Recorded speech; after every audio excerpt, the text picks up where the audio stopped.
दोस्तों, क्या आपने वो चौंकाने वाली खबर सुनी जिसमें अमेरिका ने भारत के खिलाफ ऐसा कदम उठा लिया जिसने पूरे वैश्विक मंच पर हलचल मचा दी है। अब जनता की नजरें इस पर टिकी हुई कि पीएम मोदी क्या फैसला लेंगे या ट्रंप की दोस्ती निभाएंगे। ऐसा लगता है जैसे अमेरिका ने जानबूझकर भारत से दुश्मनी मोल ली हो और भारत के संयुक्त राष्ट्र सुरक्षा परिषद में स्थायी सदस्य बनने के रास्ते में एक बड़ी दीवार खड़ी कर दी हो। सवाल उठता है कि आखिर अमेरिका चाहता क्या है और क्यों वह भारत को वीटो पावर यानी वह अधिकार नहीं देना चाहता जिससे भारत दुनिया की नीतियों को तय करने वाला महाशक्ति बन जाए। यह खबर न केवल भारत की कूटनीतिक स्थिति से जुड़ी है बल्कि यह उस सम्मान से भी जुड़ी है जिसकी भारत दशकों से हकदार है। अगर आप सच्चे देशभक्त हैं तो आज अमेरिका की यह चाल आपको सोचने पर मजबूर कर देगी। अब वक्त आ गया है कि हम खुलकर देख लें कि किस तरह से भारत को रोका जा रहा है और क्यों दुनिया के सबसे शक्तिशाली देश भारत को बराबरी का दर्जा देने से डर रहे हैं। दुनिया के सबसे ताकतवर मंच संयुक्त राष्ट्र सुरक्षा परिषद यानी यूएनएससी में भारत की स्थायी सदस्यता की मांग कोई नई बात नहीं है। दशकों से भारत इस कुर्सी के लिए प्रयास कर रहा है क्योंकि भारत का योगदान, उसकी आबादी, अर्थव्यवस्था और वैश्विक प्रभाव आज उस स्तर पर पहुंच चुका है जहां उसे नजरअंदाज करना किसी भी देश के बस में नहीं है। सोचिए, दुनिया के 146 से अधिक देश साफ साफ कह चुके हैं कि भारत को अब इस अधिकार से वंचित रखना अन्याय है। लेकिन सवाल है कि जब इतना समर्थन है तो फिर रोड़ा कौन डाल रहा है? इसका जवाब सीधा है अमेरिका और चीन, जिनकी अपनी भू राजनीतिक महत्वाकांक्षाएं इस रास्ते में दीवार बनकर खड़ी हैं। अमेरिका का डर यह है कि अगर भारत को वीटो पावर मिल गई तो वैश्विक नीति निर्धारण में उसका दबदबा कमजोर पड़ जाएगा।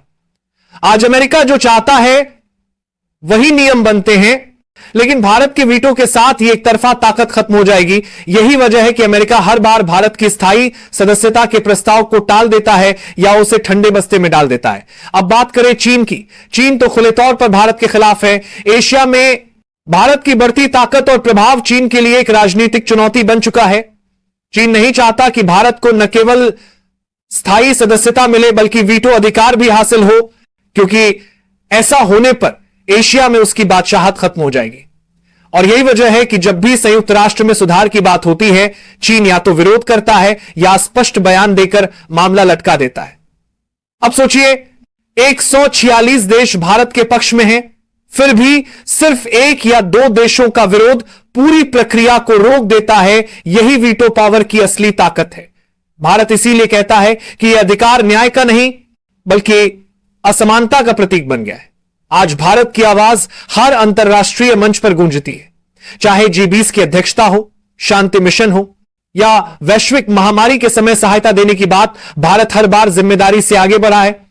भारत की कूटनीति का असर इतना गहरा है कि रूस, फ्रांस, जापान, जर्मनी और कई अफ्रीकी देश भारत के समर्थन में खुलकर खड़े हैं। लेकिन फिर भी सवाल वही है, जब भारत हर मानदंड पर खरा उतरता है तब उसे वो दर्जा क्यों नहीं मिलता जो अमेरिका, रूस, फ्रांस, ब्रिटेन और चीन के पास है। भारत का इतिहास बताता है कि उसने कभी किसी देश पर हमला नहीं किया, हमेशा शांति, सहयोग और विकास का मार्ग अपनाया। लेकिन अब भारत केवल दर्शक नहीं रहना चाहता, वह निर्णय लेने वाली शक्ति बनना चाहता है। यही वजह है कि विदेश मंत्री एस जयशंकर ने स्पष्ट कहा है कि संयुक्त राष्ट्र सुरक्षा परिषद की स्थायी सदस्यता भारत की शीर्ष प्राथमिकता है। भारत अब केवल अपनी बात नहीं रख रहा बल्कि वह G4 देशों, जापान, ब्राजील और जर्मनी और L69 समूह के देशों यानी एशिया, अफ्रीका और लैटिन अमेरिका के विकासशील देशों के साथ मिलकर सुधार की वैश्विक मांग कर रहा है। भारत का कहना है कि संयुक्त राष्ट्र की मौजूदा संरचना 80 साल पुरानी है, जब न तो भारत इतना मजबूत था न दुनिया इतनी जुड़ी हुई थी। लेकिन आज हालात बदल चुके हैं। भारत अब 5वीं सबसे बड़ी अर्थव्यवस्था है, सबसे तेजी से बढ़ने वाली लोकतांत्रिक शक्ति है और संयुक्त राष्ट्र शांति मिशनों में सबसे अधिक योगदान देने वाला देश है। अगर ऐसी स्थिति में भी भारत को बराबरी का अधिकार नहीं दिया जाता तो यह न केवल भारत का बल्कि पूरी दुनिया के विकासशील देशों का अपमान है। भारत के अनुसार यदि संयुक्त राष्ट्र को प्रासंगिक बने रहना है तो उसे अपनी संरचना बदलनी होगी। रूस और फ्रांस ने भी इस बात पर सहमति जताई है। फ्रांस ने तो खुले शब्दों में कहा है कि भारत, जर्मनी, जापान और ब्राजील जैसे देशों को अब स्थायी सदस्यता दी जानी चाहिए ताकि परिषद आज की दुनिया का सही प्रतिनिधित्व कर सके। लेकिन अमेरिका इस मुद्दे को बार बार राजनीतिक रणनीति में उलझा देता है। भारत का तर्क साफ है, जब वह वैश्विक शांति में योगदान दे रहा है, जब वह विकासशील देशों की आवाज बन रहा है, तो फिर उसे स्थायी सदस्यता और वीटो अधिकार क्यों नहीं मिलना चाहिए? संयुक्त राष्ट्र चार्टर के अनुच्छेद 108 के अनुसार किसी भी संशोधन को पारित करने के लिए 2/3 देशों की मंजूरी और 5 स्थायी सदस्यों की सहमति आवश्यक है।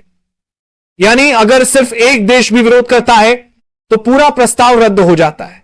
यही कानूनी दीवार भारत के सामने सबसे बड़ी बाधा बनकर खड़ी है, लेकिन भारत पीछे हटने वाला नहीं है। भारत लगातार कूटनीति, संवाद और वैश्विक समर्थन के माध्यम से इस दीवार को गिराने की कोशिश कर रहा है। सोचिए, अगर भारत को वीटो पावर मिल जाती है तो वैश्विक शक्ति संतुलन पूरी तरह बदल जाएगा। भारत किसी भी प्रस्ताव पर निर्णायक भूमिका निभा सकेगा। कौन युद्ध करेगा, कौन नहीं, किस देश पर प्रतिबंध लगाया जाएगा या किससे राहत दी जाएगी, इन सब बातों में भारत की राय अंतिम मानी जाएगी। और यही डर कुछ देशों के मन में है। वे जानते हैं कि भारत के शामिल होने के बाद उनका वर्चस्व टूट जाएगा। कुछ देश ये तर्क देते हैं कि नए स्थायीगा को सदस्यों को केवल नाम का दर्जा दिया जाए, वीटो नहीं। लेकिन भारत का जवाब सीधा है, हम आधा दर्जा नहीं चाहते। अगर भारत स्थायी सदस्य बनेगा तो पूर्ण अधिकारों के साथ बनेगा, ठीक उसी तरह जैसे अमेरिका, रूस, चीन, फ्रांस और ब्रिटेन है। भारत बराबरी चाहता है, न कि प्रतीकात्मक पहचान। और जब भारत उसी टेबल पर बैठेगा जहां आज दुनिया की सबसे बड़ी ताकतें बैठती हैं, तब हर नीति में भारत की आवाज निर्णायक होगी।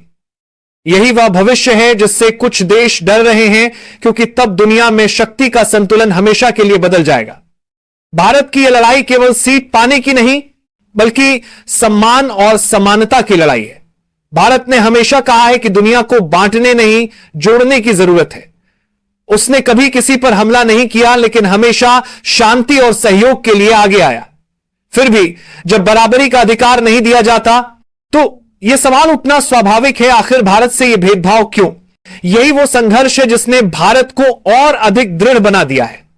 आज भारत यह स्पष्ट संदेश दे चुका है कि सुधार का समय अब है, और अगर संयुक्त राष्ट्र खुद को प्रासंगिक रखना चाहता है तो उसे भारत को उसकी योग्य जगह देनी होगी।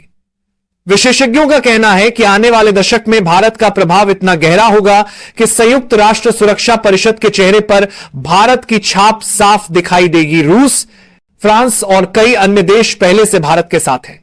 यहां तक कि अमेरिका भी अब धीरे धीरे समझ रहा है कि बिना भारत के कोई भी वैश्विक नीति अधूरी है। लेकिन चीन अब भी अपनी नाक को हथियार बनाकर